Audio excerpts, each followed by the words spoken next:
She hired Valentina to clean floors, not to save her mother. But some people walk into your life carrying something no paycheck can measure, a kind of quiet grace that rearranges everything without asking permission. Henry Caldwell had built an empire on control, on distance, on the elegant lie that providing for someone was the same as loving them. He was about to learn how wrong he'd been. Let me introduce you to our new app, Allure TV. It's super simple to get started. You log in with Google or your email. In a few seconds you're in. This here is the home screen. Look how amazing it is. We feature dozens of intense, uncensored romance stories, organized by genre. We have mafia, billionaire, forbidden love, and contract romance themes. We have absolutely everything you could ever want. And the best part, no ads and no interruptions. Now look at this. Click here on the audio and start listening right away. You can even choose your preferred language. There's Portuguese, English, German, French. If you prefer to read, just click here on the ebook and that's it. The whole story appears for you to read at your own pace. And you can even interact. You are welcome to rate the story with stars and leave a comment. You can also add your favorite stories to a playlist and access them whenever you like. Do you like what you see? Go ahead and log in now. It is simple and free. You can find the link in the first pinned comment. The house was immaculate. That was the first thing anyone noticed when they walked through the front door of Victoria Caldwell's residence, a sprawling penthouse on the 32nd floor of one of Chicago's most coveted residential towers. Floor-to-ceiling windows framed the city like a living painting. The furniture was carefully curated, cream linen sofas, a marble coffee table imported from Portugal, bookshelves lined with novels that had never been opened. Everything in its place. Everything perfect. Everything cold. Henry had made sure of that. He had spared no expense when he set his mother up in this apartment 3 years ago, after her diagnosis. The oncologist was one of the best in the country. The nutritionist came twice a week. A rotating team of nurses monitored her vitals, adjusted her medications, and filed detailed reports that Henry reviewed every Sunday morning over his second cup of espresso. He told himself this was love, organized, efficient, thorough love, the kind that cost something and therefore meant something. What he never calculated was the cost of absence. Victoria Caldwell was 71 years old and had the eyes of a woman who had once laughed easily. You could still see traces of it, in the slight upward curve of her mouth when something surprised her, in the way her fingers moved instinctively toward the piano she no longer played. But mostly, she sat near the window, watching the city move without her, speaking when spoken to, disappearing slowly into a silence that no prescription addressed. The nurses were kind, professional. They called her Mrs. Caldwell and asked about her pain levels and reminded her to drink water. They did everything right, and somehow none of it was enough. It was a Tuesday in October when Valentina Reyes walked through that door for the first time. She arrived at 8:45 in the morning, 15 minutes early, carrying a canvas tote bag with her cleaning supplies and wearing a rose-colored blouse tucked into wide-leg trousers the color of warm sand. Her dark hair was pulled back loosely, a few strands escaping around her face. She smelled faintly of citrus and something herbal, rosemary maybe. She had the kind of presence that didn't announce itself loudly, but settled into a room like a change in temperature. The agency had sent her profile the week before. Henry had approved it in under 2 minutes, barely glancing at the photo.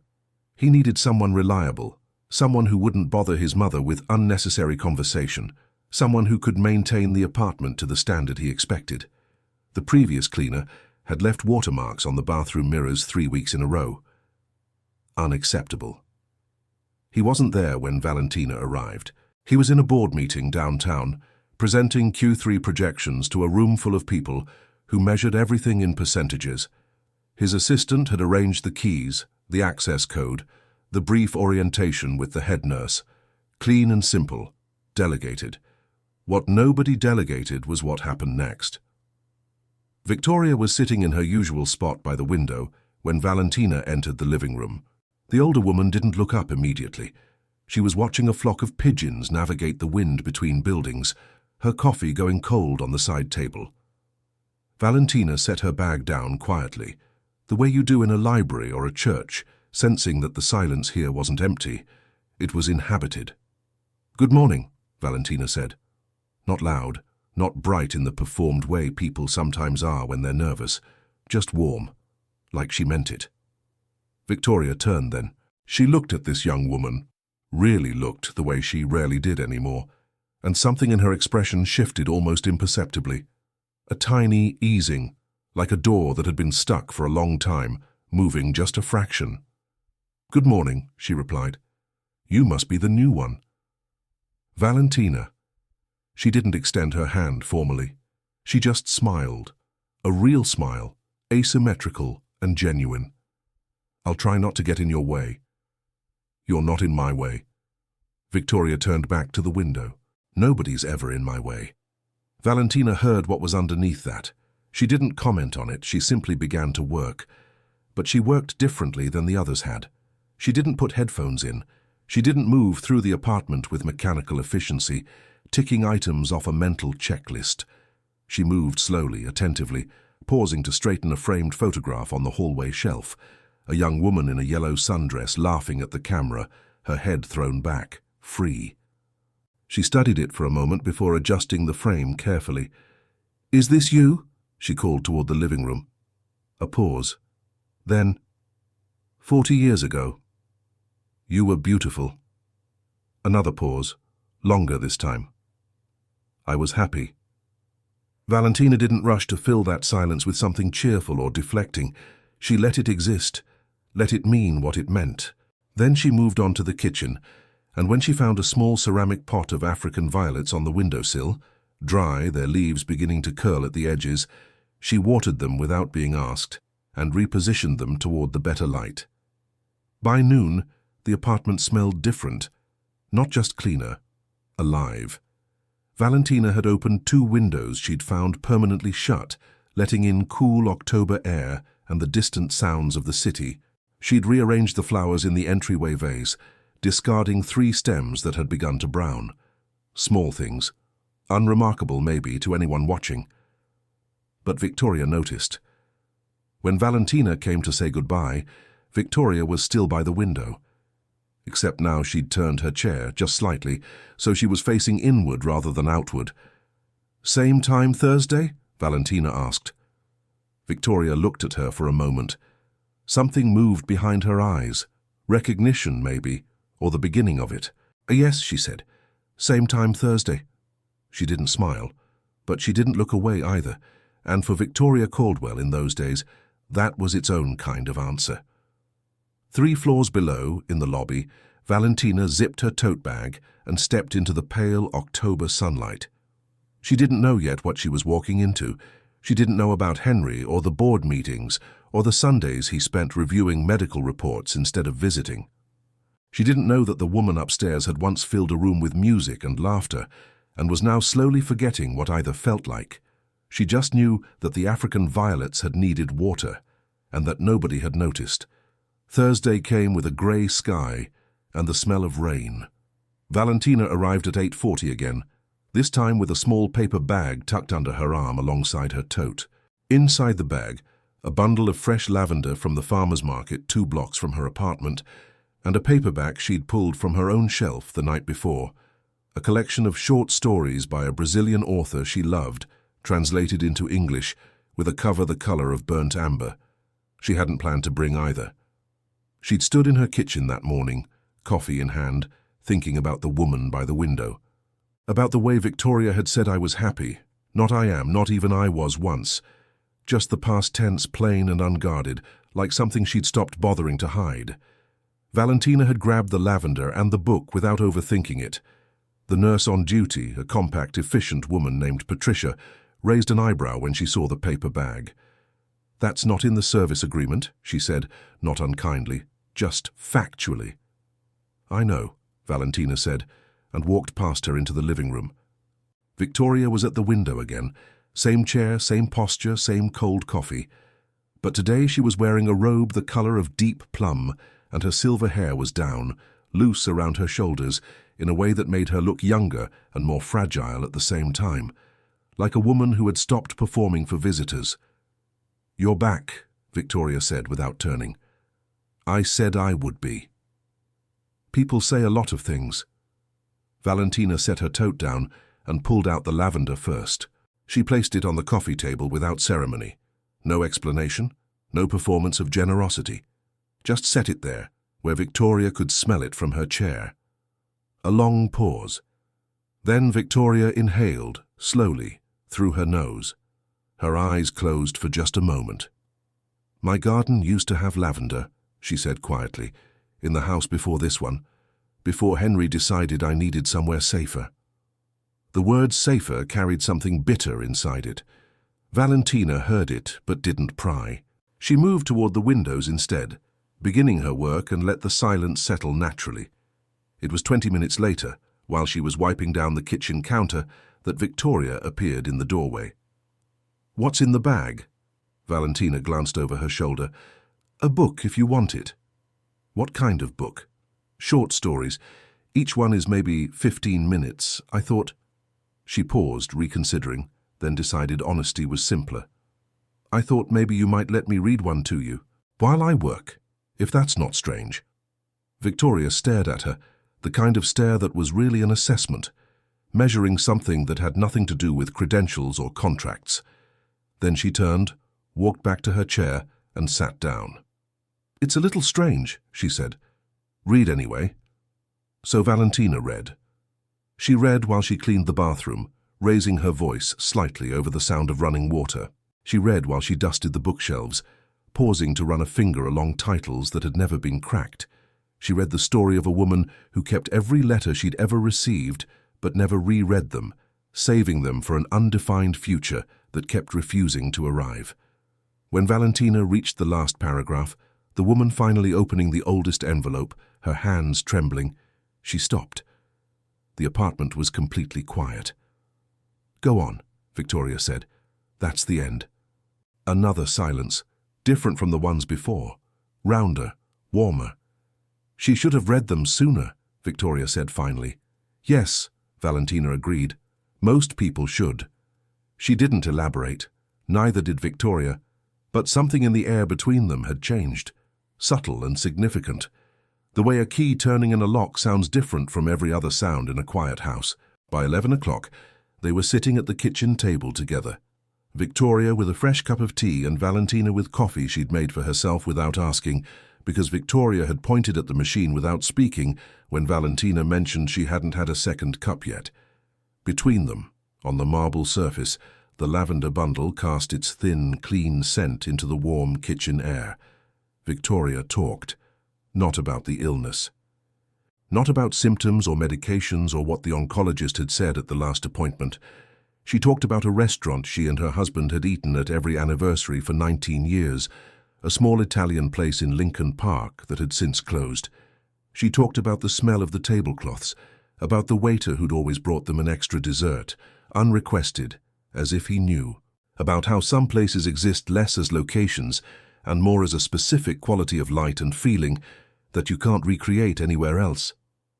Valentina listened the way very few people know how to listen, without preparing her next sentence, without waiting for a gap to fill, just present, just there. You're not what I expected, Victoria said eventually. What did you expect? Someone with headphones. A pause. They all have headphones. Valentina smiled at her coffee cup. I like hearing where I am. Victoria studied her for a moment. Where are you from, Valentina? Originally, Tucson, but I've been in Chicago 7 years now.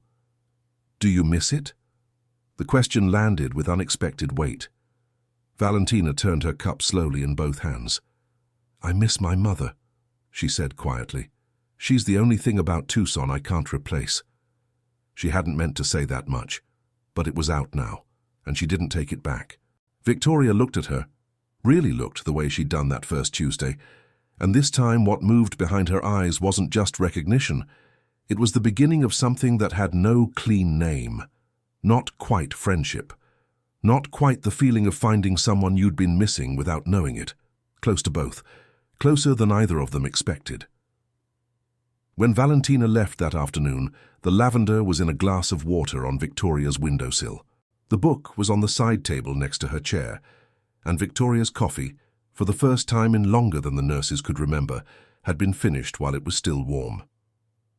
Henry Caldwell didn't plan to visit that Friday.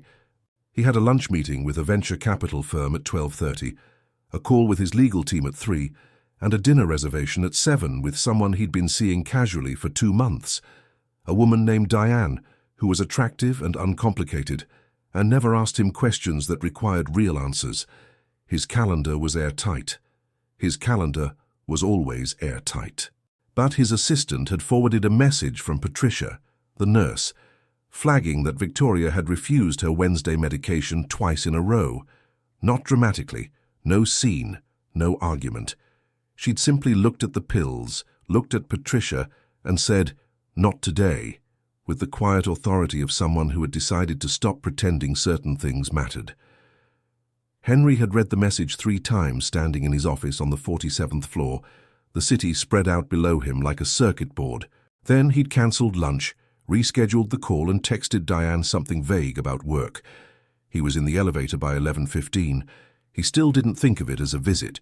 He thought of it as an intervention, a logistical problem requiring his direct attention. The apartment door opened before he could key in the code.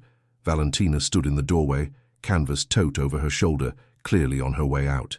They nearly collided, his hand still reaching for the panel, her body already in motion forward. She caught herself first, stepping back, and for one unguarded moment they were close enough that he could smell the citrus and rosemary that clung to her, and see the small flicker of surprise cross her face before she composed it. "Mr. Caldwell," she said. "Professional, steady." He took half a step back. "You're the cleaner." Something moved across her expression. Not offense exactly.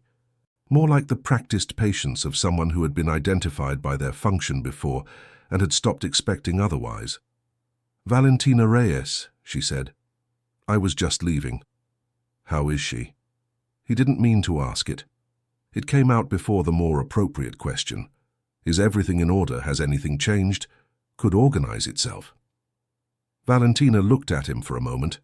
Not long, but the kind of look that takes a full measurement in a short amount of time. "She finished her tea today," she said. "Both cups." It was such a small thing, he should have moved past it, noted it, filed it, proceeded. Instead, he stood there in the doorway, while Valentina excused herself quietly and took the elevator down, and he found he couldn't immediately explain why 2 cups of tea felt like news. Victoria was in the living room when he entered. Not by the window this time. She was at the kitchen table, the amber-covered book open in front of her, a pair of reading glasses perched on her nose that he didn't recognize.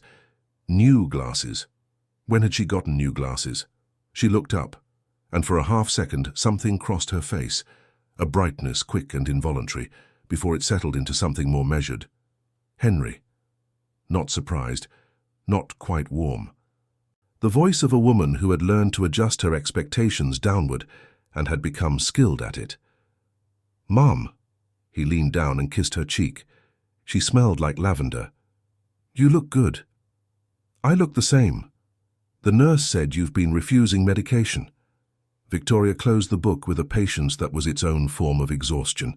She took off the reading glasses and set them on the table. "Sit down, Henry." "I just want to understand." "Sit down."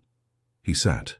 She looked at him across the marble table, this man who had her jaw and his father's eyes, and a calendar so full there was apparently no room for her in it. And she didn't perform anger. She was too tired for performance. What she gave him instead was the truth, delivered quietly, which was somehow worse. "The medication makes me feel foggy," she said, "and foggy is the one thing I can't afford to be right now. Not when—" She paused, looked at her hands. "Not when I finally have something to look forward to in the mornings again." Henry frowned. "What does that mean?" "It means Valentina reads to me." She said it plainly, without apology. "It means she brought me lavender, and she doesn't treat me like a problem to be managed, and she sits with me like I'm a person she actually wants to be near." The words landed without cruelty. That almost made it worse. "Mom, I know you're busy." She cut him off, but gently. "I know you have important things, I've always known that. You got that from your father, the drive, the ambition. I was proud of it. I am proud of it. She reached across the table and placed her hand over his, briefly, before withdrawing it. But Henry, I am 71 years old and I'm running out of Tuesdays and Thursdays, and I've spent too many of them watching the door not open. The apartment was very quiet. Somewhere outside, the city moved with its usual indifference. 32 floors below, people walked fast and purposeful and full of somewhere to be. Henry sat at his mother's kitchen table and looked at the book she'd been reading. The Stories We Keep, the cover said, and he didn't know why that particular title felt like a verdict, and he felt something in his chest that he hadn't budgeted for. I cancelled my lunch meeting, he said finally. It came out smaller than he intended. I know. She said it without triumph. Patricia told me. I could stay. There's coffee. She stood slowly, moving toward the machine with the careful deliberateness of someone who had learned not to trust her body entirely. And Valentina left a second story marked in the book. I was going to save it for Thursday, but... A pause. Her back was to him. You could read it, if you want. Henry looked at his phone. The 3 o'clock call notification was already blinking. He turned it face down on the table. Okay, he said. I'll read it. His voice was steady, but something behind it was not. Something had shifted, quiet as a key in a lock, significant as a door deciding finally to open. November arrived the way it always does in Chicago, without apology. The wind came first, cutting through the gaps between buildings with a precision that felt personal. Then the light changed, turning the city the color of old photographs, everything slightly golden and slightly sad at the same time. The residents of the 32nd floor barely noticed. The windows were triple glazed, the heating system impeccable, the silence inside the apartment as controlled as everything else Henry Caldwell had arranged. But Valentina noticed. She always noticed the outside world, even from inside sealed rooms. She arrived that Tuesday with 2 things. A small pot of white orchids, not lavender this time, something different, something that would last longer through the coming cold, and a quiet determination she hadn't fully acknowledged even to herself. She'd been thinking about Victoria all weekend, not with professional concern, with the particular ache of caring about someone you hadn't planned to care about. That distinction mattered to her. She knew the difference. Patricia met her in the entryway with a look that communicated something clinical and uncomfortable at the same time. She had a difficult night, the nurse said, keeping her voice low. Pain levels elevated. She didn't sleep well. She's been asking for you since 7 this morning. Valentina absorbed this without comment. She set the orchid on the entryway table and moved through the apartment with quiet purpose, the way she always did. But today the quietness had a different quality, more intentional, more like holding something carefully. Victoria was in bed. This was new. In all the weeks Valentina had been coming, she'd never found her there during the day. Victoria had a particular resistance to being seen horizontal. It meant conceding something to the illness that she wasn't ready to concede. But today she was propped against the headboard, a cream-colored duvet pulled to her waist, her silver hair loose and tangled in a way she wouldn't have allowed anyone to see on a better day. She looked smaller, and somehow still entirely herself. "You're here," Victoria said. Her voice was rougher than usual, worn at the edges. "I'm here." Valentina didn't stop in the doorway. She walked in, pulled the chair from the corner closer to the bed and sat down without being asked, without making it a question, without performing the careful hesitation of someone waiting for permission. She just sat, like it was the most natural thing, like she belonged in that chair. Victoria watched her do it, something in her shoulders released. "Patricia wants me to take an extra dose of the painkiller," she said. "The one that makes me sleep. What do you want?" "I want to be awake." A pause. "I want to hear the end of that story we started Thursday." Valentina reached into her tote and pulled out the book without a word. She found the page. She'd left a folded receipt as a bookmark, something small and imperfect and real. And she began to read. The story was about 2 sisters who'd spent 40 years not speaking, reunited at their mother's deathbed. Not a gentle story, not comfortable. But Victoria had chosen it herself, deliberately. And Valentina read it without softening the difficult parts, without skipping the passages that cut close to something true. She read the way she always did, steadily, with full attention, as if the words deserved to be heard properly. At some point, without Valentina registering the exact moment it happened, Victoria's hand had moved across the duvet and rested near hers, not touching, just near. The way you reach toward warmth without committing to the reach. When Valentina finished the last page, she closed the book and looked up. Victoria's eyes were wet, not crying. Victoria Caldwell did not cry easily, and even now there was something composed in her face, something that had decided tears were permissible, but collapse was not. Just wet eyes and a pressed mouth and the slow work of breathing through something that hurt. She never told her sister she forgave her, Victoria said. In the whole story, she just held her hand at the end. Sometimes that's the only sentence that works, Valentina said. Victoria turned her head on the pillow and looked at her directly. Did you forgive your mother before she died? The question arrived without warning. Valentina felt it move through her, not painfully, not anymore, but with that specific gravity that certain truths carry permanently. There was nothing to forgive, she said. She did everything right. I was just angry that she left. That's its own kind of thing to forgive. Yes. Valentina looked at her hands. It took a while. The heating system hummed softly. Outside, the wind pushed against the triple-glazed windows without getting through. In the kitchen, Patricia was moving around with professional efficiency. The sound of a cabinet opening, a pill bottle, water running, doing everything correctly, everything competently, everything in accordance with the treatment plan. And here in the bedroom, Valentina was doing something that had no code in any treatment plan. She was sitting in a chair pulled close to a woman's bed and telling her the truth about grief and letting herself be told something true in return, and not looking at the clock. When Henry arrived, unannounced again, a pattern he was beginning to develop without realizing it, he found Patricia in the kitchen and followed the sound of voices to the bedroom doorway. He stopped there. His mother was laughing, not loudly, not the performed brightness people sometimes offer when they want you to stop worrying.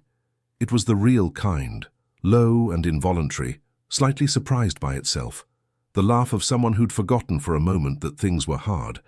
Valentina had said something he hadn't caught, something quiet, and Victoria had laughed, and her whole face had changed with it, younger and more alive and painfully familiar. Henry stood in the doorway and felt something move through him that he couldn't immediately name. He recognized his mother's laugh. Of course he did. He just hadn't heard it in so long that it had become something he held in memory rather than in the present tense, like a song you know every word of, but haven't heard played live in years. Valentina noticed him first. She turned toward the doorway, and for a moment their eyes met across the room, his caught off guard, hers steady and warm, and carrying something that looked almost like an invitation. Not for him, for what he might be capable of if he decided to try. He looked at his mother. She was looking at him now too, the laugh still fading softly from her face. Henry. This time the brightness didn't close as quickly. This time it stayed open a little longer. Come in. Valentina was just telling me about the time she accidentally served coffee to a customer who had specifically asked for decaf and then had to listen to him describe his heart palpitations for 20 minutes. Valentina pressed her lips together against a smile. It was a formative experience. Henry stepped into the room. He didn't take out his phone. He didn't check the time. He pulled the second chair, the one near the window, and positioned it near the bed, near Valentina's chair, close enough that the three of them formed something that had the loose, imperfect shape of a gathering. Tell me something, his mother said to Valentina, with the easy authority of someone who had recently rediscovered that her requests were worth making. Tell me something that happened to you that you've never told anyone. Valentina looked at her, then, briefly, at Henry. Then she leaned back in her chair, folded her hands in her lap, and began. It started with a cancelled meeting, then another, then 3 in the same week, rescheduled with the kind of efficiency Henry usually reserved for things that actually mattered. Moved around, delegated, compressed into emails that his assistant sent on his behalf, while he sat on the 32nd floor drinking coffee that wasn't his and listening to a woman with dark hair read short stories to his mother. He told himself it was guilt. Guilt was manageable. Guilt had a shape he understood. It arrived, it motivated corrective action, it receded. Clean cycle, measurable outcome. But this wasn't guilt. Guilt didn't make you notice the way someone held a book. Guilt didn't make the sound of a particular laugh follow you into board meetings and sit uninvited in the chair across from yours while your CFO presented fourth quarter projections. He noticed everything about Valentina in the incremental, helpless way you notice something you've been trying not to look at directly. The way she tucked one leg beneath her when she settled into the chair by his mother's bed, like she was making herself at home inside a moment rather than just passing through it. The way she said Victoria's name, not Mrs. Caldwell, never Mrs. Caldwell after the first week, with a familiarity that wasn't presumptuous but simply honest. The way you say the name of someone who has become real to you. The way she paused sometimes in the middle of reading, not because she'd lost her place, but because a sentence had caught her and she needed a second with it before moving on. He noticed. He filed it nowhere. He let it accumulate. The Friday that changed something was mid-November, steel grey and cold enough to feel it through the windows. Henry had arrived early, 8:15, before Valentina, before the day nurse shift change, and had made coffee in his mother's kitchen, moving around the space with the particular clumsiness of a man who didn't know where things were kept in his own mother's home. He found the mugs on the third try. He found the coffee on the second. He knocked a ceramic dish off the counter, reaching for the sugar, and caught it before it hit the floor, and stood there for a moment holding it, heart unexpectedly loud, aware of how close things come to breaking when you're not paying attention. Victoria was in better shape that morning. She'd slept, she said. She'd eaten breakfast without being prompted. She was wearing a burgundy wrap dress, and her hair was pinned up. And when Henry handed her a mug, she took it with both hands and looked at him with an expression he couldn't immediately read. "You've been coming more," she said. "I have." "Why?" He sat down across from her. Outside, a gust hit the windows and the city swayed slightly in the glass, reflections distorting and reshaping themselves. "Because I should have been before," he said. It came out more honest than he'd planned. Victoria considered this. "That's not the whole reason." He didn't answer, which was itself an answer. She let it go. She was good at letting things go at the right moment, had always been, he realized, though he hadn't thought to appreciate it before. She asked him instead about a business decision he'd been circling for weeks, a potential acquisition that troubled him in ways he couldn't fully articulate, and she listened to him explain it with the focused attention of a woman who had spent decades watching her husband build things and had understood more than anyone gave her credit for. "You don't trust the numbers," she said when he finished. "The numbers are fine." "Then you don't trust the people behind them." He looked at her. "When did you get so good at this?" "I was always good at this," she said mildly. "You just weren't in the room." Valentina arrived at 8:45. She came through the door and the apartment changed temperature the way it always did. Not dramatically, not with announcement, but the way a room changes when a window opens and fresh air finds the stale corners. She was wearing a deep rose turtleneck and tailored black trousers, her hair down today, and she was carrying a paper bag that smelled like warm pastry. "Croissants," she said, holding the bag up. "The bakery on Michigan puts cardamom in them. I thought—" She stopped. She hadn't expected Henry to already be there. Her expression reorganized itself quickly, but not quickly enough that he missed the half-second of something unguarded that crossed her face before composure returned. "Mr. Caldwell, I didn't see your name on the calendar. I don't usually put myself on the calendar." "That explains some things," she said, moving past him into the kitchen. He followed because the kitchen was small and the apartment was large, and somehow he always ended up in whatever room she was in. He stood against the counter while she opened the bag and arranged the croissants on a plate Victoria kept on the second shelf. She knew exactly where it was, he noticed. And he watched her move through his mother's kitchen with a familiarity that should have felt like an intrusion and instead felt like something necessary that had been missing. "She seems better today," Valentina said without turning around. "She does. She told me you read to her last week." when I wasn't here." He cleared his throat. "She asked me to." Valentina turned then, leaning back against the counter with the plate in her hand, looking at him with an expression that was warm and slightly amused, and something else underneath that he couldn't name, but felt in a specific place below his sternum. "She said you read the sad parts in a funny voice so she wouldn't cry." "That's not—" He stopped. "She told you that." "She tells me things." A pause. The amusement softened into something more genuine. "She's proud of you, you know. She doesn't say it in a straight line, but it's there." The words moved through him in a way he hadn't anticipated. He looked down at the counter, at his hands, at the ceramic dish he'd nearly broken earlier now, sitting perfectly still beside the coffee machine. He thought about his mother in the living room, with her burgundy dress and her sharp, forgiving eyes. He thought about all the Fridays that had happened without him in them. "I've been doing this wrong," he said quietly. Not to Valentina specifically, more to the room, to the accumulated evidence of his own absence that lived in every corner of this apartment he'd furnished so carefully and visited so rarely. Valentina didn't rush to contradict him. She didn't offer the comfortable absolution people sometimes reach for when someone confesses something difficult. She just set the plate down on the counter and said, "You're doing it differently now." He looked up. She was watching him, not with pity, not with judgment, with something more precise and more unsettling than either. Like she was seeing him clearly, and had decided that what she saw was worth seeing. The kitchen was very small.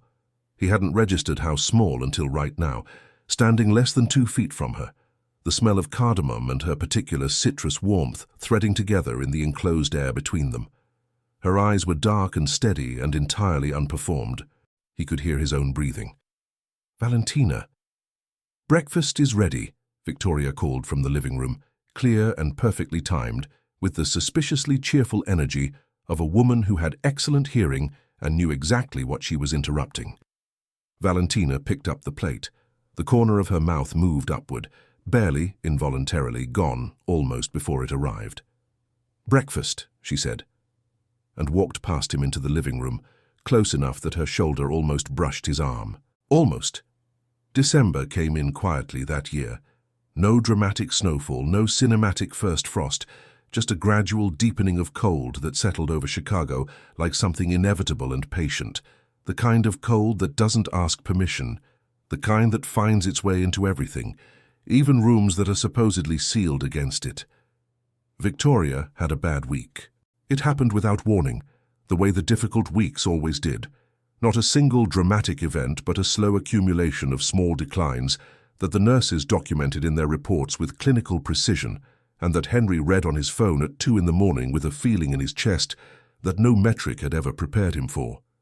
Her appetite dropped. Her energy dropped. The oncologist adjusted her treatment protocol and used words like progression and managing expectations in a tone so carefully neutral it communicated everything it was trying not to. Henry sat in his office the morning after that call and looked at the city for a long time without seeing it. He called Valentina. He hadn't planned to. He had her number because she'd given it to his assistant weeks ago for scheduling purposes, and it sat in his contacts under Reyes, Valentina, apartment services, which now struck him as so inadequate it was almost offensive. He called her because Victoria had asked for her that morning and couldn't reach her, and Patricia had handled it, and everything was fine, and none of that was the real reason. She picked up on the second ring. "Is she all right?" No preamble. She knew his number somehow, or maybe she'd just heard the urgency that apparently lived in how he dialed. "She's stable," he said. "The doctors adjusted her medication. She's resting." A pause. He could hear the ambient sound of wherever she was, outdoor air, distant traffic, the particular acoustic quality of an open space. "But you're calling." "She asked for you this morning." "I know, she texted me. I'm on my way." He exhaled, slowly, more slowly than he'd intended. Henry. His name in her voice, just that. No title, no formality, stripped down to the 2 syllables of it in a way that felt unexpectedly personal. "Are you all right?" He opened his mouth to say yes. The word was right there. Automatic, practiced, the standard-issue response he'd been giving to that question his entire adult life. Yes, fine, managed, under control. No, he said instead. The silence that followed wasn't uncomfortable. It was the kind of silence that knows what it's doing. "I'll be there at noon," she said. "Go be with her until then." He went. Victoria was awake when he arrived, propped against the headboard in the plum robe she'd come to favor, her reading glasses on, even though no book was open in her lap.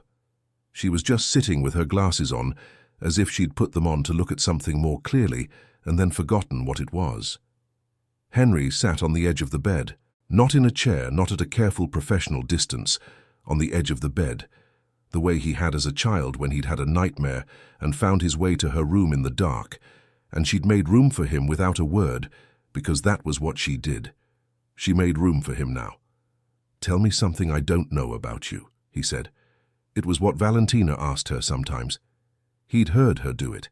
He'd watched his mother come alive in the asking. Victoria looked at him over her glasses. "You want the truth or the version I've been telling for years? There's a difference? There's always a difference." She shifted slightly, settling deeper into the pillows. "When you were 4 years old, you had an imaginary friend named Gerald. You told me Gerald was very serious and didn't like loud noises and preferred to eat dinner alone." A small smile. "I always thought you were describing yourself." Henry stared at her. "I don't remember that. Children rarely remember the truest things about themselves." She folded her hands in her lap. "What do you want to know, Henry? Ask me something real. We've wasted enough time on the weather." He was quiet for a moment. Outside, the December sky pressed low and grey against the windows. "Were you ever angry?" he asked finally. "At me, for not being here more?" Victoria considered the question with the seriousness it deserved. "Yes," she said. "Early on. When I'd sit by that window and count the weeks between your visits and feel like I was disappearing." She paused, and then Valentina came. He nodded slowly. "She didn't fix everything," Victoria said. "She can't fix what's happening to my body. She can't give me back the years or the garden or your father." Her voice was steady, but something in it was very tired. "But she made me feel like I was still someone worth knowing. And that, Henry, that is not a small thing. That is in fact the only thing at a certain point." Valentina arrived at noon exactly. She came into the bedroom and took in the scene without comment, Henry on the edge of the bed, Victoria with her hand now resting over his, and she set her bag down quietly and sat in her chair, the one she'd long since claimed as hers, and the three of them existed together in the room in a configuration that felt, strangely, completely natural. "My mother died in March," Valentina said at some point, not prompted, not performing, just offering something true into the quiet space between them. "The cherry trees outside the hospital were blooming. I remember thinking it was the cruelest possible timing, all that pink and new, all that insistence on continuing." Victoria looked at her. "And now?" "Now I think they were right to bloom." Valentina looked at her hands. "It just took me a while to agree with them." Henry watched her say it. He watched the way she carried that grief. Not hidden, not displayed, just held, the way you hold something heavy that you've decided to keep because it means something. He thought about his own losses, his father years ago, fast and unexpected, the kind of loss that doesn't give you time to say the things that needed saying. He thought about how he'd responded by building things, by filling space with productivity and purpose until the empty places were papered over with achievement. Valentina hadn't done that. She'd done the harder thing. She'd let the loss change her direction without letting it erase her. He didn't say any of this out loud, but she looked at him, briefly, precisely, at the exact moment he was thinking it, with that unsettling accuracy she had, as if she could read the frequency of what he was feeling without needing the words. Later, after Victoria had drifted to sleep, finally, genuinely, peacefully, they stood together in the kitchen in the thin grey light of a December afternoon. Valentina was washing the mugs they'd used. Henry stood beside her, drying, because it seemed wrong to stand there doing nothing while she worked. And the kitchen was small, and their arms crossed paths twice in the process, without either of them acknowledging it. "She's lucky to have you," he said. Valentina passed him a mug. "I'm the lucky one." He looked at her profile, the line of her jaw, the slight furrow between her brows that appeared when she was thinking about something important. The way she handled things, cups, books, grief, people, with the same quality of care. Like everything deserved to be held properly. Valentina. Her name in his mouth felt different than it had before. Heavier, more deliberate. She turned. They were close, Yakov, that the kitchen made sure of it. And she didn't step back, and he didn't either. And for a moment the only sound in the apartment was the quiet city outside and the slow, even breathing of his mother asleep in the next room. He reached up, slowly, without certainty, giving her every opportunity to redirect it, and tucked a strand of dark hair back from her face. His fingertips barely grazed her cheekbone, a touch so restrained it was almost not a touch at all. Almost. Her breath shifted, barely perceptible, but he was close enough to feel it. "She's going to want tea when she wakes up," Valentina said softly, not pulling away, not leaning in, holding the moment exactly as it was, which was its own kind of answer. "I know," he said. His hand dropped. He stepped back one step. "I'll make it." She handed him the kettle without a word, and their fingers overlapped on the handle for a moment, warm, unhurried, mutually unacknowledged, before she let go. Victoria died on a Wednesday, not dramatically, not with the cinematic intensity that people sometimes imagine for such moments. No final declaration, no orchestrated goodbye with everyone gathered and the lighting just right. She simply went to sleep on a Tuesday night after a dinner she'd actually eaten most of, after a conversation with Henry that had lasted 2 hours and covered, among other things, Gerald the imaginary friend, the Italian restaurant in Lincoln Park, and the specific quality of light in the house where Henry grew up. She went to sleep and she didn't wake up, and the night nurse called Henry at 4:53 in the morning, and he sat on the edge of his bed in his apartment across the city and held the phone against his ear long after the call had ended. He called Valentina before he called anyone else.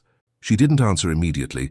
It was almost 5 in the morning, and in the 20 seconds before her voicemail picked up, he sat in the dark of his bedroom and felt the specific vertigo of a world that had just quietly rearranged itself without warning. He didn't leave a message.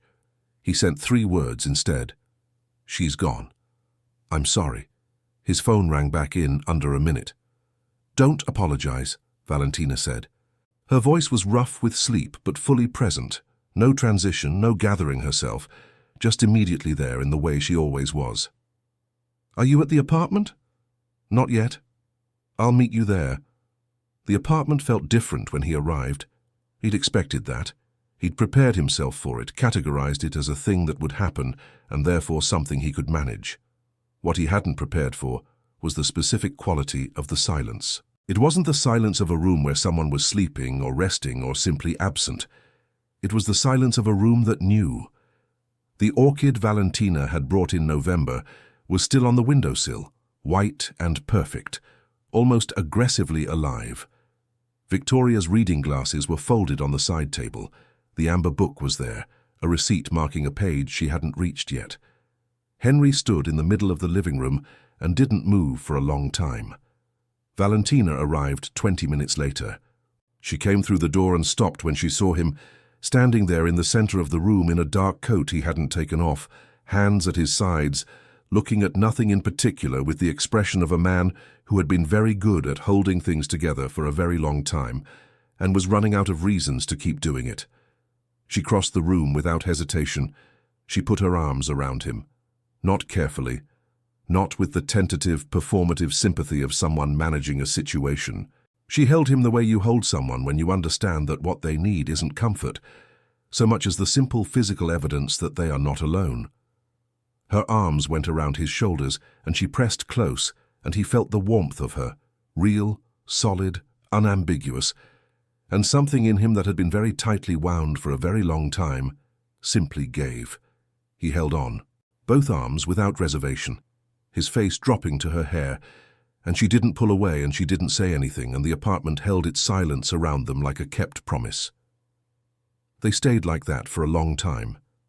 When he finally straightened, she kept her hands on his arms for a moment, anchoring him before releasing him. Her eyes were wet, She hadn't been performing composure, she'd been feeling it alongside him, and she didn't pretend otherwise. "She knew," Valentina said. "She told me 2 weeks ago that she felt, she said, settled, like something had resolved." A pause. "She said she wasn't afraid." "What else did she say?" His voice was unsteady in a way he'd stopped trying to hide, at least here, at least with her. Valentina looked at him carefully. "She said she was glad you found your way back." Her words. "Found your way back." She paused again. "And she said, she made me promise to tell you this. She said that loving people in the present tense is the only thing that can't be undone, even after." Henry looked at the window, at the white orchid, at the city below, already moving with its indifferent morning energy, already full of people drinking coffee and checking phones and moving through their Wednesdays, without any awareness that a woman named Victoria Caldwell had slipped quietly out of the world overnight, taking with her a specific laugh and a particular way of asking questions, and 40 years of unrepeatable memory. He reached out and picked up her reading glasses from the side table, held them in both hands. They were lightweight, wire-framed, slightly bent on one side from being folded and unfolded so many times. "I don't know what to do with all of it," he said, not helplessly, more like someone identifying a problem they haven't yet found the language for. "The grief and the gratitude and the anger at myself and I don't know what to call it. The way things look different now." "I know," Valentina said. "How did you—" He stopped, looked at her. "After your mother. How did you—" "I didn't for a while." She sat down slowly in her chair, the one she'd pulled close to Victoria's bed so many times, back in its corner now, where it had started. She looked at her hands. "I cleaned houses for 6 months and cried in my car between jobs and told myself I was fine because I was functioning." She looked up. "Functioning isn't the same as fine." "No," he said. "It isn't." He sat down. Not in the chair across from her, but on the sofa nearby, close enough that the distance between them was something that required a small decision to maintain. He was still holding his mother's glasses. "She talked about you," Valentina said quietly. "Before, when you weren't there yet, when you were still the person who called on Sundays and sent medical reports. She talked about you the way people talk about something they love and have given up expecting." "That's—" he exhaled. "That's difficult to hear." "I know, I'm telling you because she'd want you to hear it." She held his gaze. "And because it changed, completely and genuinely. She talked about you differently by October. By November, she talked about you with something that—" Valentina paused, finding the right word. Pride. Uncomplicated pride. Like something had come back to her. The morning light was changing outside. Pale December sun making its tentative appearance above the buildings, casting long, watery shadows across the floor. Henry watched it move and thought about his mother watching this same light from this same window, morning after morning, waiting for something that had taken him too long to become. He thought about the story she'd read to him, the 2 sisters, the hand held without words, the forgiveness that didn't need language. He thought about Gerald, the serious imaginary friend who preferred to eat dinner alone. He thought about the Italian restaurant and the lavender, and the way she'd laughed at something Valentina said, and how he'd stood in the doorway not knowing yet that he was watching something irreplaceable. "I want to do something," he said, "with what she left, not the estate. That's its own thing. I mean with what she meant, what she would have wanted." Valentina looked at him steadily, waiting. "She told me once about a cousin," he continued, "somewhere in New Mexico, couldn't afford the diagnostics her doctors kept recommending. By the time anything was confirmed, it was too late to—" It was just too late. He set the glasses down carefully on the coffee table. "That can't keep being how it works." Valentina was very still. "What are you thinking?" "I'm thinking about a foundation." He said it like he was testing the weight of it, laying it out to see if it held. "Early detection, humanized care, communities that don't have what my mother had, which wasn't enough in the ways that mattered. But it was something. It was access and resources and options." He looked at her. She should have had you. Everyone should have someone like you. Something moved across Valentina's face, complex and quiet, the particular expression of someone receiving something they weren't expecting and don't quite know how to hold. "I'm not," she started. "You're exactly," he said firmly, without leaving room for her to argue herself smaller. "You walked into this apartment with lavender and a paperback, and you gave my mother back something that none of the best doctors in Chicago could put in a prescription. And I want—" He stopped, steadied. "I want that to mean something beyond this room." Valentina looked at him for a long moment. Then she looked at the white orchid on the windowsill, at the reading glasses on the coffee table, at the city outside, indifferent and ongoing and full of people running out of time they didn't know they were running out of. "Victoria," she said softly. "We should call it the Victoria Foundation." He nodded. His throat was tight. "Yes." She reached across the space between them, deliberate this time, unhurried, with full knowledge of what she was doing, and placed her hand over his, where it rested on his knee. Warm, steady, unambiguous. He turned his hand over and held hers, and they sat together in his mother's apartment, while the December sun moved slowly across the floor, and the orchid held its white blooms against the cold window, and the city went on below them, and neither of them spoke for a while, because some things are said better in the space between words, in the warmth of a held hand, in the simple, irreplaceable fact of choosing to remain. 3 weeks after Victoria died, Henry bought a whiteboard. It was an oddly specific thing to remember later. The exact moment he walked into the office supply store on Michigan Avenue on a Thursday afternoon in January, still in his coat, still carrying the particular weight that grief deposits in the shoulders and doesn't fully vacate, and stood in front of a wall of whiteboards with the focused attention of a man who had decided that the only way through something was to build something inside it. He bought the largest one they had. It was leaning against the wall of his home office when Valentina arrived that Saturday. She'd been coming to his apartment instead of the 32nd floor now. There was no reason to go back to the apartment yet. They'd agreed without fully discussing it, the way people agree on difficult things by simply not contradicting each other. The building management had been notified. The nurses had been thanked and released. The orchid was on Henry's windowsill now, transported carefully in both hands on a grey January morning, because neither of them could leave it behind. Valentina stopped in the doorway of his office. The whiteboard was covered. Not chaotically, Henry didn't do chaos, but densely with the layered precision of someone who had been thinking hard about something for 3 weeks and had finally found a surface large enough to hold it. Columns, arrows, names of organizations, geographic regions, statistics she recognized as cancer screening rates in underserved communities. At the top, in letters slightly larger than everything else, 2 words, Victoria Foundation. She stood in the doorway for a moment without speaking. Henry was at his desk, laptop open, phone against his ear, mid-conversation with someone about non-profit registration requirements. He saw her, held up one finger, 1 minute, and she nodded and moved into the room slowly, reading the whiteboard the way you read something that matters.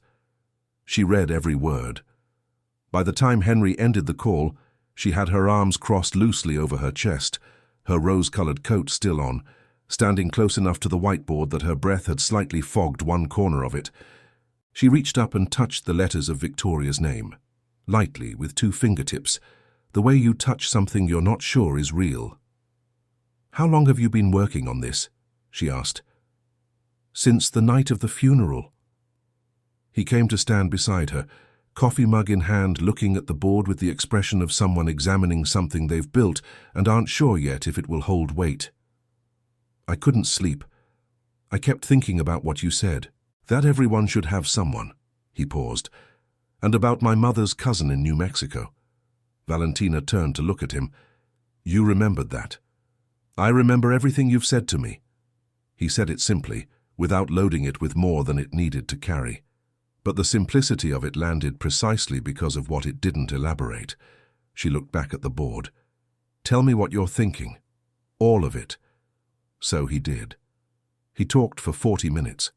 About the structure, a non-profit foundation with a clear dual mission, funding mobile early detection units that could reach rural and low-income communities, and training a network of what he called presence caregivers, people specifically selected and equipped not just for medical support, but for the kind of companionship that Victoria had found in Valentina. People who understood that sitting with someone, reading to them, remembering what they'd said last week and asking about it this week, was not a supplementary service. It was the service. Valentina listened the way she always listened, fully, without interrupting, without preparing her response while he was still speaking. But her eyes were moving, thinking, and when he finally stopped, she didn't pause before responding. The presence caregiver model needs its own training curriculum, she said. It can't just be compassionate people. It has to be people who understand grief from the inside, who've lost someone. She paused. Otherwise, it becomes a performance. You can tell the difference. Victoria could tell the difference immediately. I know. He looked at her. I was thinking you could help design it. The room went very quiet. Valentina unfolded her arms. She turned to face him fully, not the whiteboard him, with an expression that was several things at once. Moved, uncertain, and something more resistant underneath, the particular resistance of a person who has learned to be careful about where they place the weight of their hope. Henry, not as an employee, he said quickly. Not defensively, carefully, like he'd anticipated this exact moment and wanted to navigate it correctly. As a partner, co-founder, if you want the title. This doesn't exist without you. It literally does not exist. The idea came from watching you. The model came from what you did for my mother. He set his coffee down on the desk. I'm not trying to absorb you into something I built. I'm trying to build something that couldn't exist without what you know. Valentina looked at him for a long moment. Then she looked at the whiteboard. At her name, which he hadn't written there yet, but which somehow felt implied in every line of it. In the structure, the values, the specific understanding of what care actually meant that ran through the whole design like a thread. I have 17 families I currently clean for, she said. I know. I can't abandon them. I'm not asking you to do anything immediately. I'm asking you to sit with this. He paused. With me. And think about what it could be. She was quiet for a moment. Then she walked to his desk and picked up the marker he'd left there, a black dry erase marker, cap off, and turned to the whiteboard. In the column he'd labeled Program Design, she wrote 3 words, grief as qualification. Then she recapped the marker and set it down. That goes in the mission statement, she said. The idea that the people best equipped to offer presence are the ones who know what absence costs. Henry looked at the 3 words, then at her. Yes. She took her coat off finally, folding it over the back of his desk chair. A gesture so natural and unself-conscious that it rearranged something in the room, made it feel inhabited differently, made the space feel less like his and more like theirs. She pulled the second chair to the desk without asking and sat down, reached for the legal pad he'd been using for notes, and clicked open a pen. Okay, she said. Tell me about the mobile unit logistics. They worked for 4 hours. It didn't feel like 4 hours. It felt like a different quality of time, the kind that moves at the speed of genuine engagement, when you're inside something that matters and the outside world loses its claim on your attention. They ordered food at some point. Neither of them remembered who suggested it. They disagreed twice, once about geographic prioritization, once about whether the Presence Caregiver program should be its own entity or integrated into the medical model. And both disagreements were productive and unresolved, and left on the whiteboard as open questions circled in red. At some point, Valentina leaned back in her chair and looked at the board in its full covered state, and said very quietly, "She would have loved this." She would have had opinions about the name, Henry said. She would have thought foundation sounded too formal. She would have wanted something with garden in it, Valentina smiled. It arrived slowly, the way her real smiles always did, not performed, not offered for social lubrication, just genuinely felt and therefore slightly delayed, like light from something distant. The Victoria Garden, she said, focused on helping people bloom in their last season. Henry looked at her, at the smile, at the legal pad covered in her handwriting mixed with his, at the coat folded over the back of his chair like it had always belonged there. "That's better than anything I had," he said. "I know," she said. And the smile shifted, barely imperceptibly, into something warmer and slightly more dangerous, the smile of someone who was beginning to feel safe and wasn't entirely sure yet what to do with that. Outside, January pressed its cold, grey face against the windows. The orchid on the sill held its white blooms with quiet persistence, and inside, two people bent over a legal pad covered in plans for something that hadn't existed 3 weeks ago, their shoulders almost touching, building a garden in the middle of winter. February arrived with the particular cruelty of a month that promises spring and delivers none of it. Chicago in February is an endurance test, dressed as a season. The cold no longer novel, the grey no longer atmospheric, just present and permanent and exhausting in the way that only things you can't control eventually become. The city moved through it with its characteristic stubbornness, heads down, collars up, navigating the wind off the lake with the resigned efficiency of people who had chosen this place and would not be defeated by their own choice. Henry noticed it less than usual. He had somewhere to be. The Victoria Garden Foundation. They'd settled on the name 3 weeks after that Saturday in his office during a phone call that had lasted 2 hours and covered, among other things, legal structure, board composition, and whether orchids were an appropriate symbol for the foundation's visual identity, had consumed most of his January in the best possible way. He'd hired a small team. He'd committed a significant portion of his personal assets to the initial endowment. He'd had 3 conversations with hospital networks in Illinois and New Mexico and had been surprised each time by how quickly the people on the other end of the line recognized what was being proposed and said yes. But February was different. February was the month the structure was built, and the doing had to begin. And the doing, it turned out, required him and Valentina to be in the same room quite frequently. He was not complaining.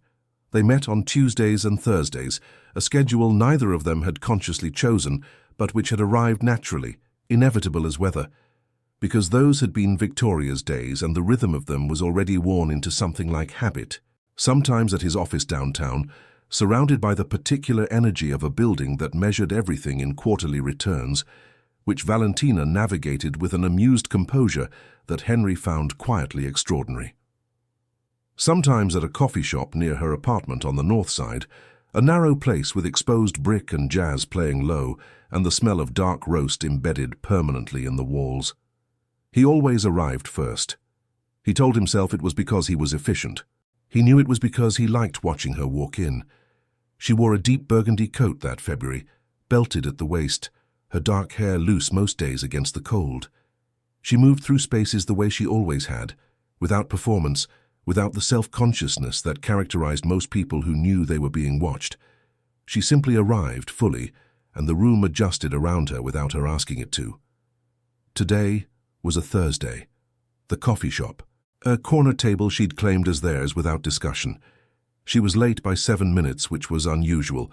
She arrived unwinding her scarf, the color of dark roses, wool, slightly damp from the snow that had started outside, and she was on her phone, finishing a conversation, and she held up one finger in the gesture he recognized as his own, which made something warm and slightly uncomfortable move through his chest.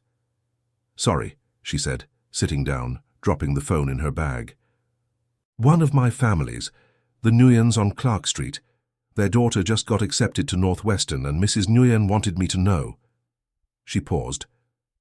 "I've been cleaning their house for 4 years. She wanted to tell me." Henry looked at her. "Do you still have all 17 families?" 15 now. She wrapped both hands around the coffee he'd ordered for her. He'd learned exactly how she took it, a fact he'd noted with the same precision he applied to acquisition terms and financial projections, which told him something he'd stopped trying not to acknowledge. "I've been transitioning some of them to other cleaners I trust. It's a process. You don't have to rush it." "I know." She looked at him. "I want to." The words settled between them simply, without elaboration. Outside, snow moved diagonally past the window, catching the light from the coffee shop in brief, bright instants before disappearing into the grey. They worked for an hour. Curriculum framework for the Presence Caregiver Training Program, which Valentina had been drafting in a document that was now 40 pages long and contained, among other things, a section titled The Ethics of Witnessing that Henry had read 3 times and found more clarifying than anything he'd encountered in a decade of business education. "This part," he said, turning his laptop toward her and pointing to a paragraph near the middle of the section. "Read it to me." She looked at him. "You've read it, you wrote comments on it. I want to hear you say it." A pause. She looked at the screen. Then she read, "The Presence caregiver's most important skill is not empathy. Empathy can be performed, and patients know the difference. It is the capacity to remain, to stay in a room when the room is difficult, to ask a question and mean it, to return the following week having remembered the answer. Presence is not a feeling, it is a practice.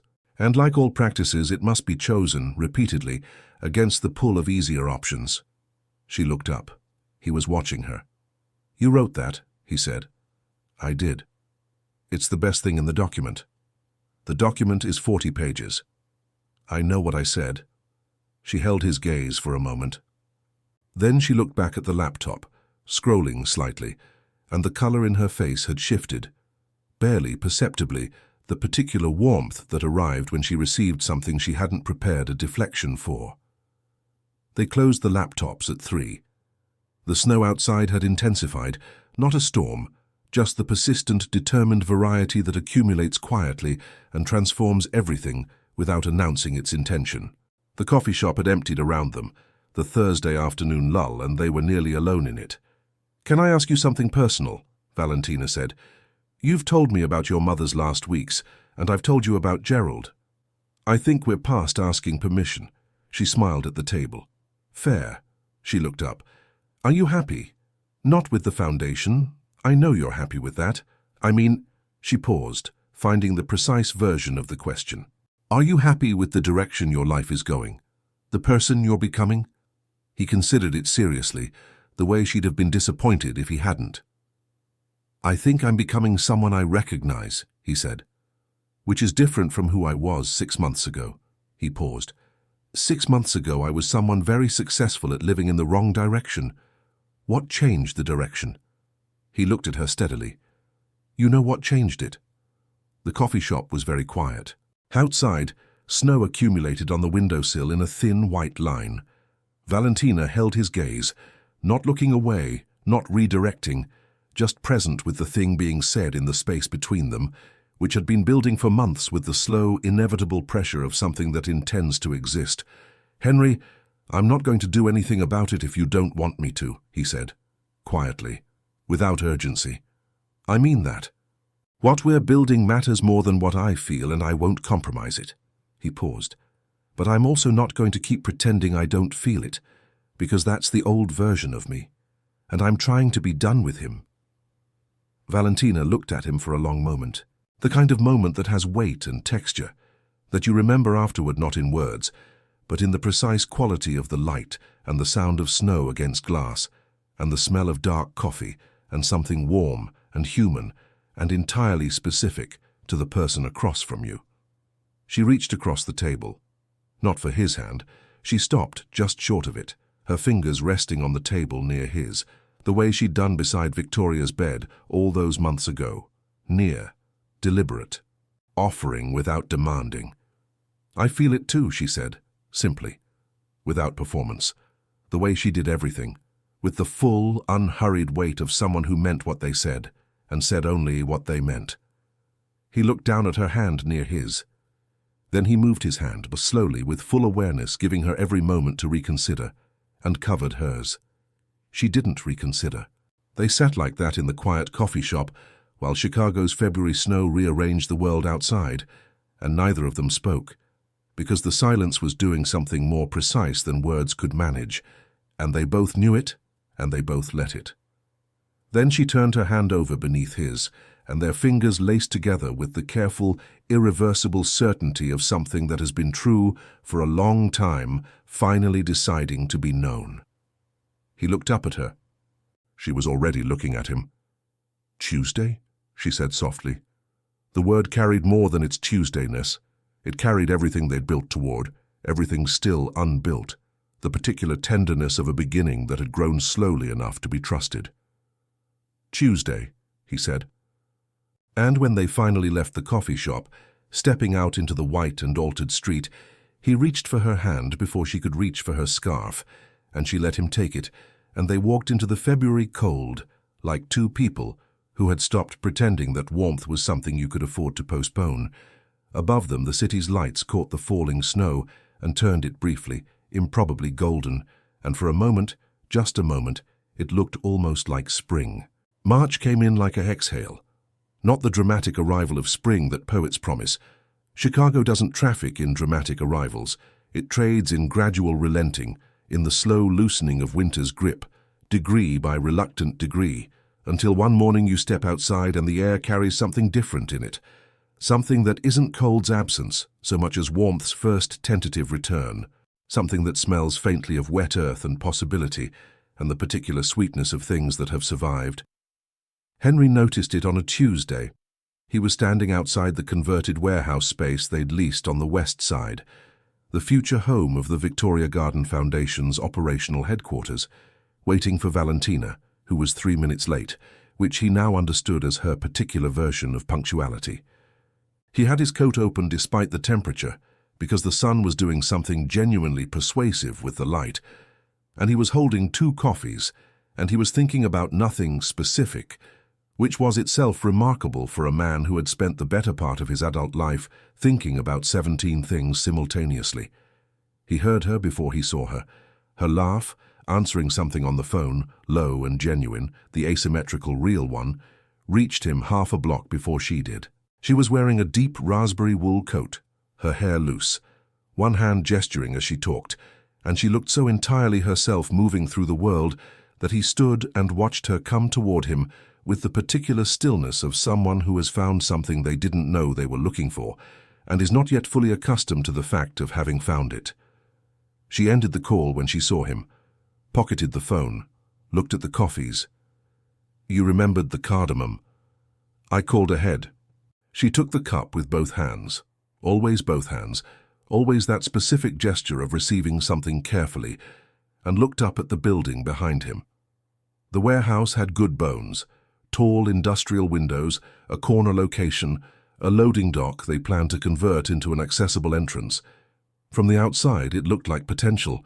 From the inside, it looked like work. They'd been arguing productively about the interior layout for 2 weeks. "Ready?" she said. "I've been here for 20 minutes. "I was on time," she said serenely, and walked past him through the door. The space opened up around them, high ceilings, concrete floors, the particular acoustics of an empty large room that makes every sound deliberate, their footsteps, the distant noise of the street. The way her voice, when she started talking about the eastern wall and the natural light and where the training room should be positioned, filled the space with something it had been waiting for. They spent 2 hours in the building. They measured rooms with an actual measuring tape, which Valentina had brought in her bag because she didn't trust estimations, and Henry held one end against walls while she walked the other end to corners, and they called numbers back and forth across the concrete, and it was completely mundane and entirely extraordinary, in the way that the best moments often are, disguised as practicality, revealing themselves as something else entirely only when you look back at them later. "Training room here," she said, standing in the center of what had been the warehouse's main floor, turning slowly, arms slightly out, measuring the space with her body. "Big enough for 12 people. Circle configuration. No rows, no hierarchy. Everyone sees everyone." "Agreed." "Family consultation rooms along the north wall. Private but not isolated. Glass panels, so people feel connected to the larger space while still having their own." "You've been thinking about this." "I think about it constantly." She stopped turning, looked at him directly, the morning light from the high windows falling across her face in a way that made something in him go very still. "I wake up at 3 in the morning with ideas for the curriculum. I draft sections on my phone in the dark and then can't fall back asleep because I'm too—" She stopped, laughed, slightly embarrassed. "Too awake." "That's how I've felt about every company I've built," he said. "That 3 in the morning thing, when the idea won't let you rest." He paused. I've never felt it about something that mattered this much. She looked at him. It matters because of her. It matters because of her, he agreed. And because of you. And because I spent 40 years building things that increased in value, and none of them, not one, ever felt like this. The warehouse held its silence around his words.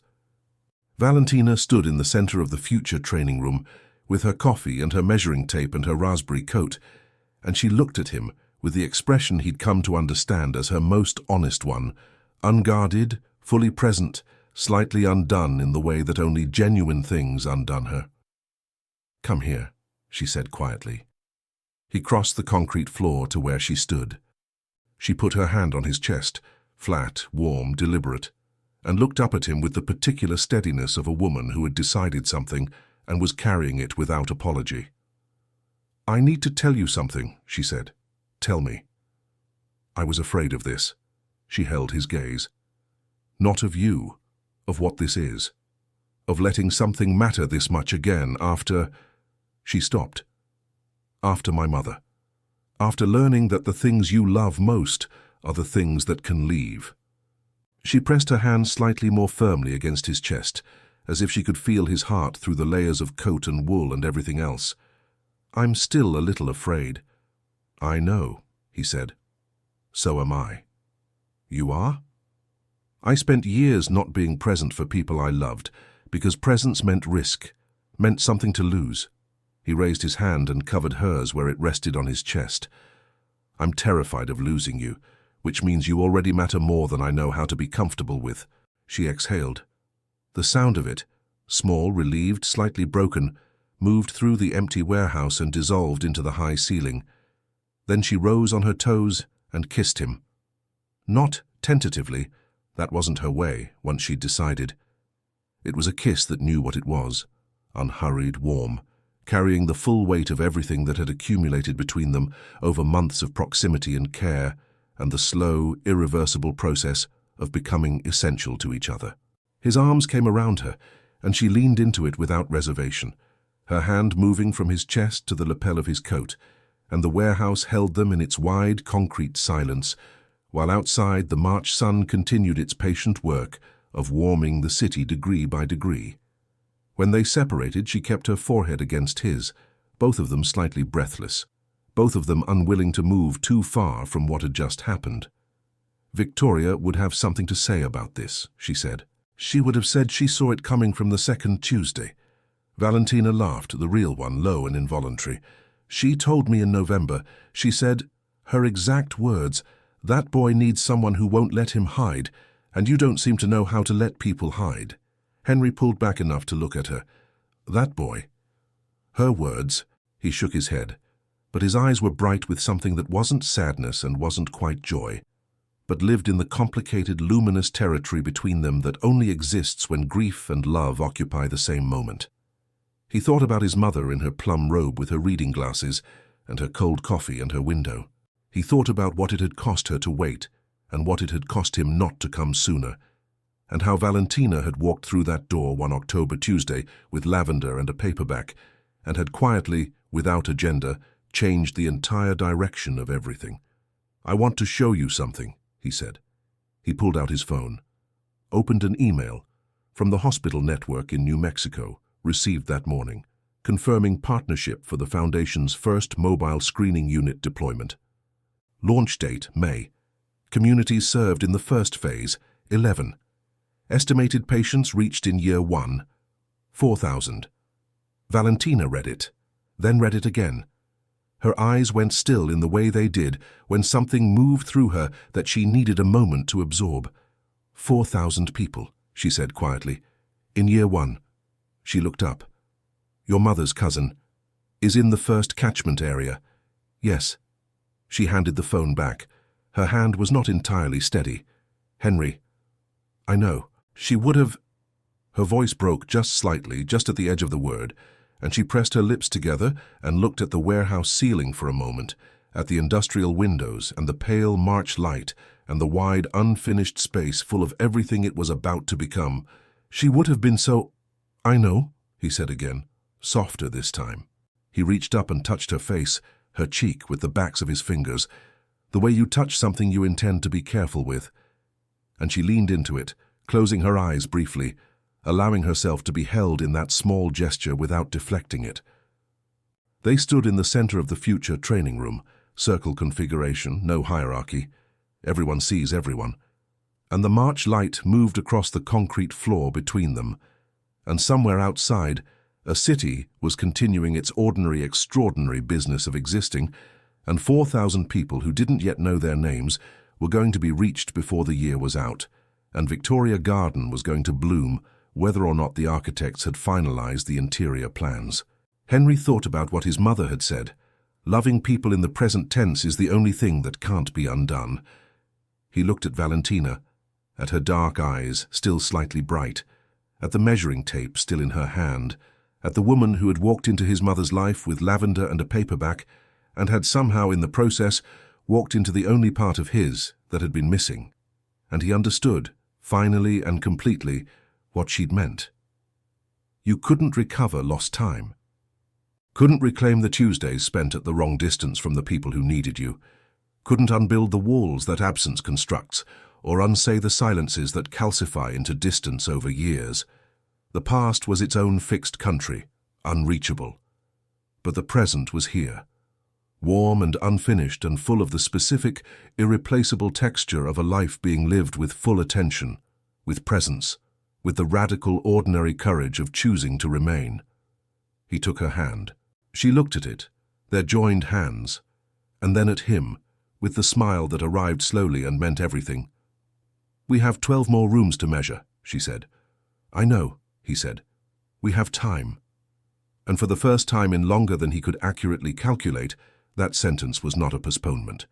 It was not a deferral or a placeholder or a polite way of saying not now. It was simply, completely true. They had time. They were going to use it. Together in the March light, they began. Let me introduce you to our new app, Allure TV. It's super simple to get started. You log in with Google or your email. In a few seconds you're in. This here is the home screen. Look how amazing it is. We feature dozens of intense, uncensored romance stories, organized by genre. We have mafia, billionaire, forbidden love, and contract romance themes. We have absolutely everything you could ever want. And the best part, no ads and no interruptions. Now look at this. Click here on the audio and start listening right away. You can even choose your preferred language. There's Portuguese, English, German, French. If you prefer to read, just click here on the ebook and that's it. The whole story appears for you to read at your own pace. And you can even interact. You are welcome to rate the story with stars and leave a comment. You can also add your favorite stories to a playlist and access them whenever you like. Do you like what you see? Go ahead and log in now. It is simple and free. You can find the link in the first pinned comment. I love you. I love you too.